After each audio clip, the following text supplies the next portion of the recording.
हर रोज एक नई कहानी देखने के लिए चैनल को सब्सक्राइब करें और बेल आइकन दबाना ना भूलें। एक घर में प्रिया अपनी बहन रिया और मौसी सुनैना के साथ रहा करती थी।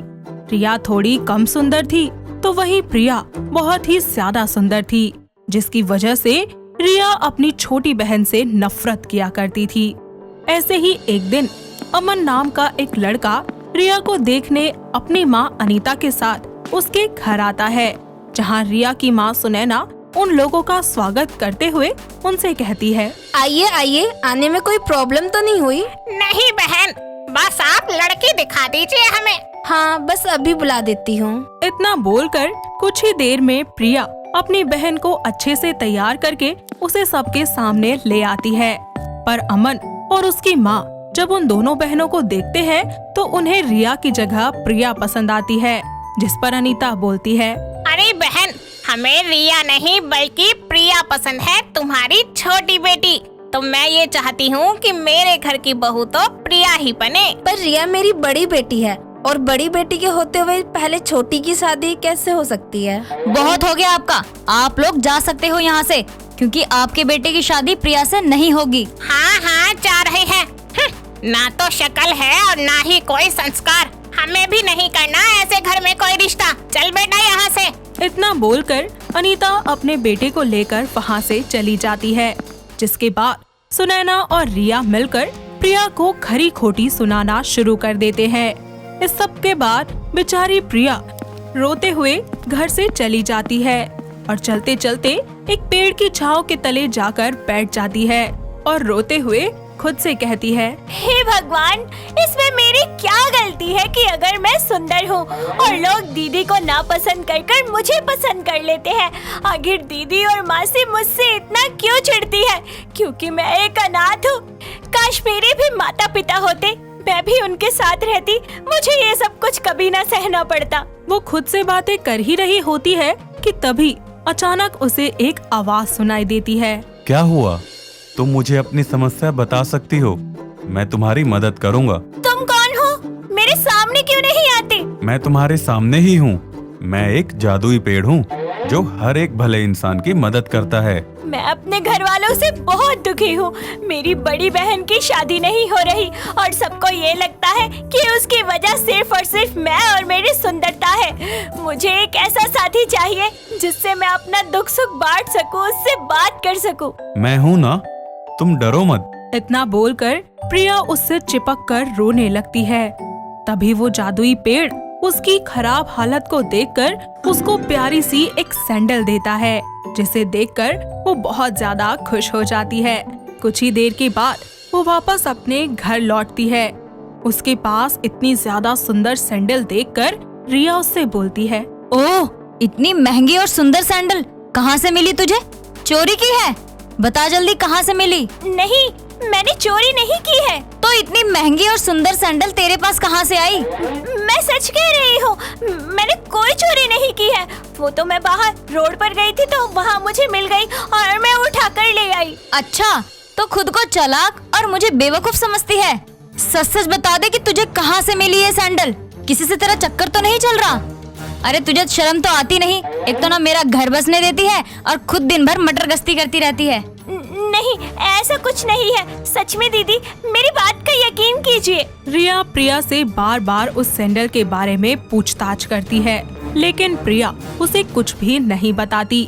कुछ ही देर के बाद वहाँ पर सुनैना आ जाती है और रिया अपनी माँ को सारी बातें सच सच बताती है, जिस पर सुनैना प्रिया पर हाथ उठाते हुए उससे बोलती है, एक तो आज तेरी वजह से मेरी बेटी का रिश्ता टूट गया, ऊपर से ये पता नहीं कहाँ से सैंडल लेकर आई है और पूछने पर जुबान भी नहीं खोली। जब एक रात भूखी रहेगी ना, तब अकल ठिकाने आएगी इसकी।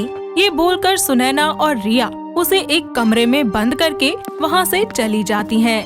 उनके जाने के बाद प्रिया आधी रात को खिड़की से निकलकर उस जादुई पेड़ के पास एक बार फिर पहुँचती है और उसे जाकर सारी बातें बता देती है, जिसके बाद वो जादुई पेड़ उसके सामने ढेर सारा खाना रखकर उससे कहता है, तुम क्यों रोती हो? मैं हूँ ना, और ये सब तुम्हारे लिए ही तो है। उन्होंने तुम्हें खाने के लिए कुछ नहीं दिया ना, अब तुम जितना मर्जी खा सकती हो। तुम बहुत अच्छे हो जादुई पेड़, तुम हमेशा ऐसे ही मेरी मदद करोगे ना? हाँ, जब तक मैं रहूंगा तब तक मैं ऐसे ही तुम्हारा साथ दूंगा, पर तुम्हें मुझसे एक वादा करना होगा। कैसा वादा? यही कि तुम कभी नहीं रोओगी और ना ही किसी को बताओगी कि मैं एक जादुई पेड़ हूँ। प्रिया जादुई पेड़ को वादा करके खाना खाना शुरू कर देती है। कुछ ही देर के बाद प्रिया उससे बोलती है, अच्छा, अभी मैं चलती हूँ, कल फिर मिलूंगी। रुको, मैं तुम्हें तुम्हारे घर भेजता हूँ। इतना बोलकर वो जादुई पेड़ एक और जादू करता है और एक बहुत ही सुंदर सी कार को प्रिया के सामने लाकर खड़ा कर देता है, जिससे प्रिया अपने घर लौट जाती है। जब वो कार से उतरती है तब रिया उसे खिड़की से देख लेती है कि आखिर किस तरह प्रिया एक सुंदर कार से उतरकर चुपके से अपने घर आ रही है। पर रिया उससे कुछ नहीं कहती और सोने का नाटक करती है। अगले दिन वो प्रिया पर नजर रखना शुरू करती है, जहां वो प्रिया को आधी रात को कहीं जाते हुए देख लेती है। ऐसे में वो उसका पीछा करती है और पीछा करते करते रिया खुद से बोलती है, आखिर मैं भी तो देखूं कि महारानी जाती कहाँ है। आखिर ऐसा कौन मिल गया जो इनकी सारी इच्छाएं पूरी कर रहा है। रिया उसका पीछा करती है और छुपकर देखती है कि प्रिया एक पेड़ से बातें कर रही है और वो पेड़ जादू से उसको अच्छी अच्छी चीजें खाने को दे रहा है। ये सब देखकर रिया खुद से बोलती है, ये तो कोई जादुई पेड़ है। अच्छा, तो ये पेड़ इसकी मदद कर रहा है, तो क्यों ना मैं भी इस पेड़ से दोस्ती कर लूं। फिर प्रिया की तरह जो मैं चाहूंगी वो मुझे मिल जाएगा। वो वहीं पर ही उसके जाने का इंतजार करने लगती है और प्रिया के जाते ही खुद रिया उस पेड़ के पास जाकर उससे बोलती है, ओए जादुई पेड़, मुझे भी उस प्रिया की तरह अच्छे कपड़े, अच्छे सैंडल, अच्छा खाना चाहिए। दुष्ट लड़की, मैं सिर्फ उनकी मदद करता हूँ जिनका दिल साफ होता है, तुम जैसी लालची लड़की का नहीं। इतना बोलकर वो जादुई पेड़ उसका सारा हुलिया बदलकर उसे एक अच्छी, साफ, सुंदर लड़की से एक गंदी और बद्दी लड़की में बदल देता है। साथ ही उसे खुद से दूर कर देता है। कुछ ही देर के बाद वो खुद को एक वीरान सी जगह पर पाती है, जिससे रिया थोड़ा डर जाती है और जल्दी से अपने घर की तरफ जाने लगती है। लेकिन एक बार फिर से उसे वही आवाज सुनाई देती है जो उससे बोलती है, लड़की, मैं तुम्हारी मदद करूंगा उस जादुई पेड़ से बदला लेने में, पर इसके लिए तुम्हें मेरा साथ देना होगा और जो मैं बोलूं बस वही करना। कौन हो तुम? पहले मेरे सामने आओ। मैं कैसे मान लूं कि तुम मेरी मदद करोगे? क्योंकि हम दोनों का दुश्मन एक ही है और दुश्मन का दुश्मन दोस्त होता है। तुम्हारा दुश्मन? वो कैसे? और मैं तुम्हारी मदद कैसे कर सकती हूँ? वो सब मुझ पर छोड़ दो, बस तुम वैसा करो जैसा मैं बोलूँगा। ठीक है, पर तुम्हें भी मेरी एक मदद करनी पड़ेगी। कौन सी? मैं चाहती हूँ उस जादुई पेड़ से प्रिया को जितनी भी सारी खुशियाँ मिली है वो सारी की सारी छिन जाए और मुझे मिल जाए, क्योंकि वो मेरी सबसे बड़ी दुश्मन है। दोनों एक दूसरे की शर्तें मान लेते हैं। जिसके बाद प्रिया जब घर जा रही होती है तो उसके मन में सिर्फ एक ही ख्याल आता है कि आखिर ये जादुई पेड़ उस दूसरे जादुई पेड़ से बदला क्यों लेना चाहता है और इन दोनों के बीच में आखिर कौन सी दुश्मनी है।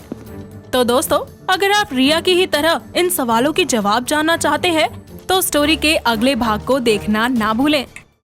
दोस्तों, अगर आपको ये कहानी पसंद आई तो इसे लाइक करें, शेयर करें और कमेंट करके बताएं कि कहानी में आपको सबसे अच्छा क्या लगा।